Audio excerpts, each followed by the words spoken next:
अरे वो शांति न जाने कहां से एक बच्चा ले आई। कहती है मंदिर की सीढ़ियों पर मिला था।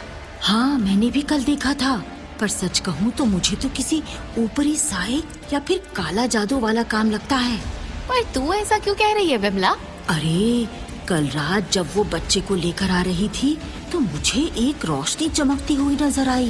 मुझे लगा शांति कोई लालटेन लेकर जा रही होगी, पर तभी बच्चे के रोने की आवाज सुनाई दी। बाद में पता चला कि वो तो ना जाने कहां से कोई बच्चा उठा लाई है। उसका पति तो इस दुनिया में नहीं है, इसलिए अपनी मर्जी चलाती है। पर हम लोग ये सब नहीं चलने देंगे। न जाने किसका पाप उठा कर ले आई है, काला साया है या चुड़ैल का बेटा है, कौन जाने। ठीक कहती है कमला, मुखिया जी से इस बारे में बात करनी होगी।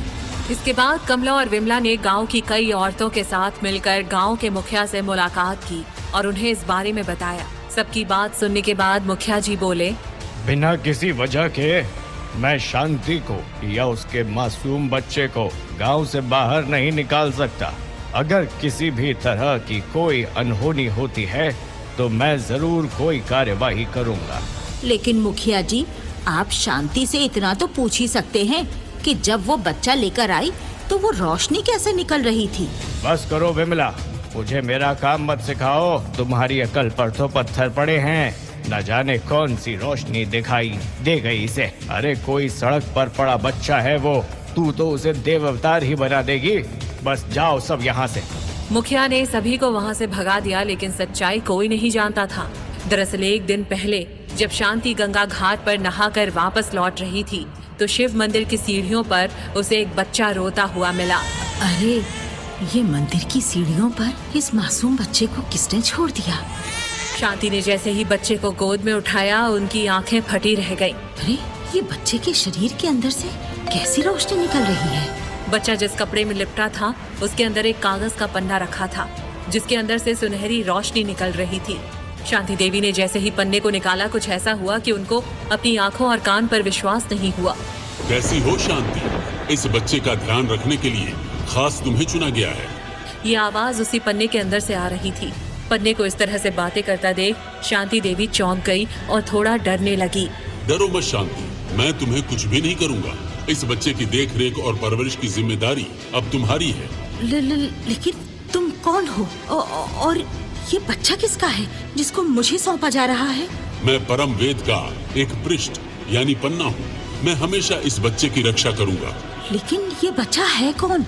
चेहरे पर दिख रहे तेज से तो साफ मालूम पड़ रहा है कि ये कोई मामूली बच्चा नहीं है। तुमने बिल्कुल ठीक कहा शांति, ये बच्चा बेहद ही खास है। ये माहेशमती का राजकुमार है। पर ये कैसे मुमकिन है? माहेशमती के साम्राज्य को खत्म हुए तो 5000 साल बीत चुके हैं।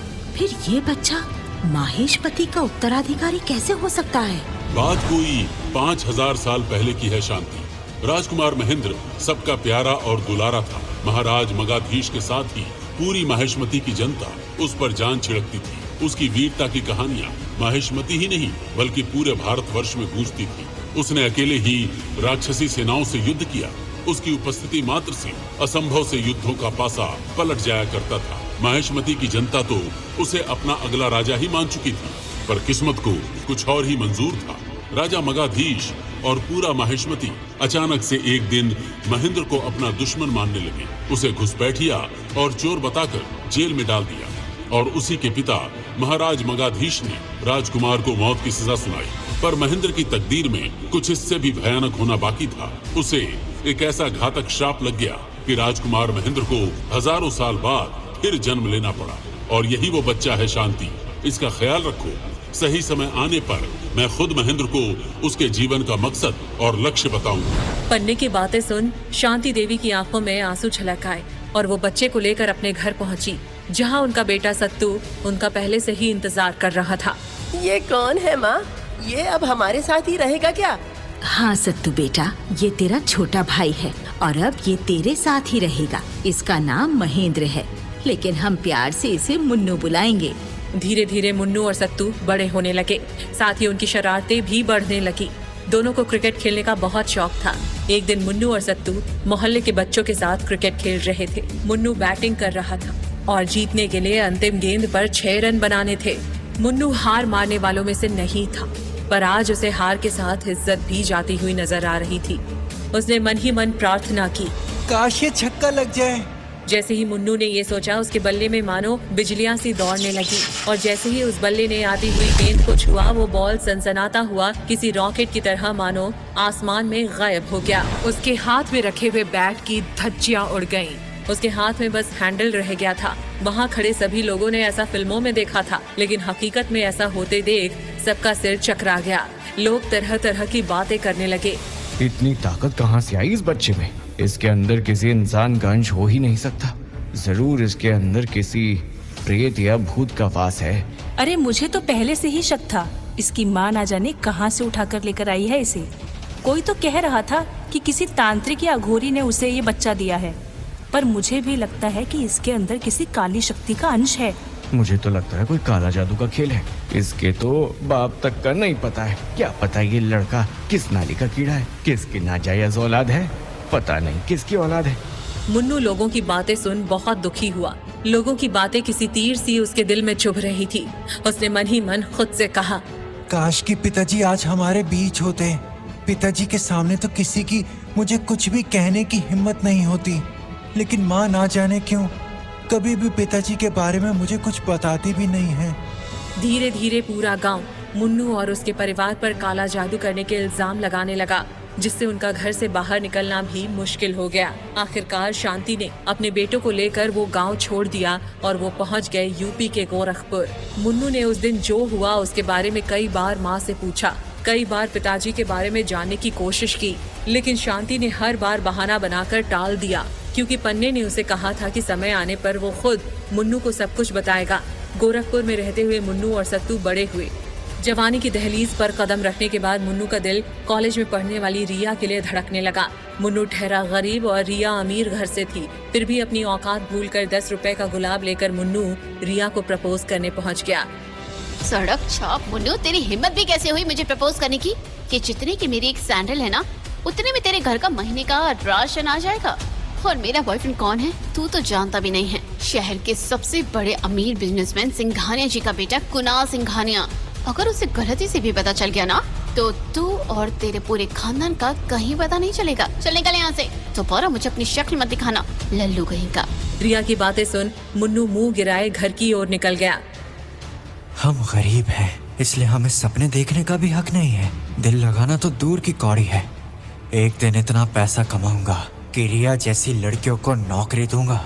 यही सब सोचते हुए मुन्नू घर पहुंचा और सीधे अपने कमरे में चला गया। कुछ देर बाद दरवाजे पर दस्तक हुई। मुन्नू ने जाकर दरवाजा खोला और देखा कि वहाँ रिया का बॉयफ्रेंड कुणाल खड़ा है। कुणाल ने गुर्राते हुए पूछा, मुन्नू कौन है यहाँ? मुन्नू भी उसे नहीं पहचानता था, इसलिए उसने रौब से जवाब दिया, अबे मुन्नू के सामने ही खड़े होके पूछ रहे हो मुन्नू कौन है? हाँ मैं मुन्नू, बोलो क्या काम है? मुन्नू के इतना कहते ही कुणाल के पीछे से उसके 3-4 बॉडीगार्ड हाथ में हथियार लिए सीधा मुन्नू के घर में घुस गए। 2 बॉडीगार्ड्स ने मुन्नू को पकड़ लिया। शांति देवी ने जब ये देखा तो भाग कर आई। शांति ने सख्त लहजे में डांटते हुए कहा, छोड़ो मेरे बेटे को। क्या चाहिए आप लोगों को? तेरे मुन्नू की जान। ये सुनते ही शांति देवी, सत्तू और मुन्नू के होश ही उड़ गए। तभी कुणाल ने अपनी कमर से गन निकाली और मुन्नू पर तान दी और गुस्से में चीखते हुए बोला, 2 कौड़ी के लौंडे, तुझ जैसे कीड़े की हिम्मत भी कैसे हुई मेरी गर्लफ्रेंड को प्रपोज करने की? माफ कर दो, छोड़ दो मेरे बेटे को। इसने जो भी गलती की है उसके लिए मैं माफी मांगती हूँ। अपनी माँ को कुणाल के सामने गिड़गिड़ाता देख मुन्नू को खुद से घिन आने लगी, क्योंकि वो चाहकर भी कुछ नहीं कर पा रहा था। लेकिन शांति देवी की बातों को नजरअंदाज करते हुए कुणाल ने चीखते हुए कहा, गलती तो तब होगी ना जब ये जिंदा बचेगा। इसे तो आज सबक सिखाना ही पड़ेगा, ताकि बाकियों को भी ये समझ आ जाए कि कुणाल सिंघानिया की गर्लफ्रेंड को प्रपोज करने का अंजाम क्या होता है। देख क्या रहे हो, ले चलो इसे। कुणाल ने इशारा किया और उसके वो मुस्टंडे बॉडीगार्ड मुन्नू को वहां से घसीट कर ले जाने लगे। तभी शांति देवी झपटी और कुणाल के हाथों से बंदूक छीनने की कोशिश करने लगी। तभी सत्तू ने भी दूसरी तरफ से आकर कुणाल को पीटना शुरू कर दिया, जिससे कुणाल हड़बड़ा गया और छीना झपटी में उसके हाथ से बंदूक का ट्रिगर दब गया और गोली सीधा शांति के पेट में जाकर लगी। गोली चलते ही सबके होश उड़ गए। कुणाल और उसके बॉडीगार्ड्स ने भी नहीं सोचा था कि ऐसा कुछ होगा। मुन्नू भागकर शांति देवी के पास गया। माँ, तू ठीक तो है ना माँ? तुझे कुछ नहीं होगा? मुन्नू अपनी माँ को उठाकर अस्पताल ले जाने लगा तो कुणाल ने रोक लिया। कहाँ जा रहा है? ऐसे ही थोड़ी ना छोड़ दूंगा तुझे। जब तक तू जमीन पर गिरा हुआ नहीं रहेगा तब तक तुझे छोड़ूंगा नहीं बेटे। मुन्नू कुणाल के सामने हाथ जोड़कर खड़ा हो गया। भाई गलती हो गई, मुझे जाने दो, नहीं तो मेरी माँ मर जाएंगी। कुणाल ने मुन्नू की एक नहीं सुनी और उसने मुन्नू के भाई सत्तू पर और फिर मुन्नू पर बंदूक तान दी, जिसके तुरंत बाद घर में रखे संदूक में एक धमाका हुआ और परमवीर का दिव्य पन्ना बाहर निकल कर आया। उसी समय आसमान से एक बिजली पन्ने पर गिरी और उस पन्ने में मानो जान आ गई। पन्ने के अंदर से तेज रोशनी निकली। मुन्नू ने जैसे ही पन्ने को छुआ पूरे शहर में सुनहरी रोशनी फैल गई। तभी पन्ने ने कहा, मैं परम वेद का पन्ना बोल रहा हूँ मुन्नू, मेरी बात ध्यान से सुनो और संदूक के अंदर तुरंत लेट जाओ। मुन्नू ने वैसा ही किया। अंदर जाते ही संदूक अपने आप बंद हो गया। मुन्नू को अंदर कुछ नजर नहीं आ रहा था। जब उसकी आंख खुली तो वो किसी बड़े से घने जंगल में था, जहां घोड़ों की आवाज आ रही थी। वहां से बहुत सारे सिपाही जा रहे थे। तभी आसमान में मुन्नू को एक ड्रैगन उड़ता हुआ नजर आया। मुन्नू ने देखा कि उसके हाथ में वो पन्ना अब भी था, पर उसमें से अब रोशनी नहीं निकल रही थी। मुन्नू ने पन्ने को देखते हुए कहा, क्या हम सचमुच के माहेशमती में हैं? लेकिन हम यहाँ करेंगे क्या? हाँ, तुम 5432 साल पीछे सचमुच के माहेशमती साम्राज्य में हो। ये आवाज क्या इस पन्ने से आ रही है? हाँ मुन्नू, मैं परम वेद का पन्ना ही बोल रहा हूँ। तो हमें क्या करना है? मुन्नू, तुम्हारी आत्मा 5500 साल पीछे माहेशमती में आ चुकी है। अब तुम्हें माहेशमती के महेंद्र के शरीर में प्रवेश करना है। क्या कहा? आत्मा? इसका मतलब मैं मर गया क्या? नहीं मुन्नू, तुम्हारा शरीर 2025 में सुरक्षित है और रहेगा, लेकिन माहेशमती में तुम्हारी आत्मा एक खास मकसद पूरा करने आई है। कैसा मकसद? क्या वो मकसद मेरी माँ की जान से बढ़कर है, जो 2025 में जिंदगी और मौत के बीच लड़ रही है? तुम्हें महेंद्र को और खुद को एक भयंकर श्राप से मुक्ति दिलानी है। ये श्राप 5500 साल से तुम्हारा पीछा कर रहा है और इससे तुम चाहकर भी भाग नहीं सकते। तो जल्दी से उस श्राप से मुक्ति का रास्ता बताइए पन्ना गुरुजी। देखो, माहेशमती के महेंद्र को 2 लाख चांदी के सिक्कों की चोरी के आरोप में गिरफ्तार किया गया है। जेल में ही जयराज और युवराज के लोग कुछ घंटों बाद उसकी हत्या करने वाले हैं। जैसे ही महेंद्र की मौत होगी, तुम्हारी आत्मा को उसके शरीर में घुसना होगा। ये सब कुछ आज रात ही होगा। तो फिर इंतजार किस बात का? पहुंचाइए ना मुझे जेल में। मैं तो एक आत्मा हूँ, इसलिए मुझे कोई देख भी नहीं सकता। जैसे ही महेंद्र मरेगा, मैं उसके शरीर में घुस जाऊंगा। जैसा कि पन्ना ने कहा था, महेंद्र को युवराज के भेजे हुए दैत्य अजूबा ने जेल के अंदर मौत के घाट उतार दिया और वहां से गायब हो गया। ठीक उसी समय जेल में पहले से इंतजार कर रही मुन्नू की आत्मा महेंद्र के शरीर में घुस गई और अगले ही पल पूरे माहेशमती का मौसम बदल गया। जोरों की बिजली कड़की, तूफान का ऐसा बवंडर उठा मानो आसमान फटकर जमीन पर गिर पड़ा।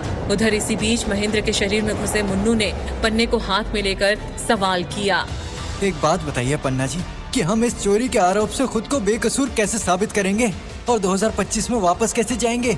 मैं तुम्हें आज रात 12 बजे इसका रास्ता बताऊंगा। मैं जैसा कहूंगा वैसा ही करना। वहीं दूसरी तरफ नकाब पहने अपने महल में बैठे युवराज को जैसे ही पता चला कि जेल में बंद महेंद्र जिंदा है, तो उसने अपने सबसे ताकतवर मायावी राक्षस विकराल को उसे मारने के लिए भेजा। मुन्नू को पन्ने से बातें कर देख जेल की कालकोठरी के बाहर खड़ा सैनिक बोला, महेंद्र, अब बहुत देर हो चुकी है। ये पागल होने का ढोंग करके तू बचेगा नहीं। कल तुझे चांदी चोरी करने के आरोप में फांसी होकर रहेगी। फांसी? अरे पन्ना जी, ये सैनिक क्या बोल रहा है? कुछ करिए, इस फांसी से बचाइए हमें। पन्ना कोई जवाब देता उससे पहले ही जेल के बाहर किसी की आहट हुई। मुन्नू ने पलट कर देखा कि जेल के दरवाजे पर एक ऐसा इंसान खड़ा था जिसके पूरे शरीर पर पट्टियां बंधी थी। मुन्नू को देख उसने हंसते हुए कहा, आज एक बेटा अपने ही बाप के हाथों मारा जाएगा। क्या आप मेरे पिताजी हैं? जेल के बाहर खड़ा वो आदमी अगर सच में था महेंद्र का पिता, तो वो क्यों महेंद्र को मारने आया था? क्या महेंद्र के बाद अब मुन्नू भी मर जाएगा? 5000 साल पुराने भयानक श्राप से माहेशमती के महेंद्र और 2025 के मुन्नू का क्या है कनेक्शन? क्या मुन्नू 5000 साल पुराना श्राप दूर करने में कामयाब हो पाएगा? मुन्नू अपनी माँ और भाई को 2025 में कैसे बचाएगा?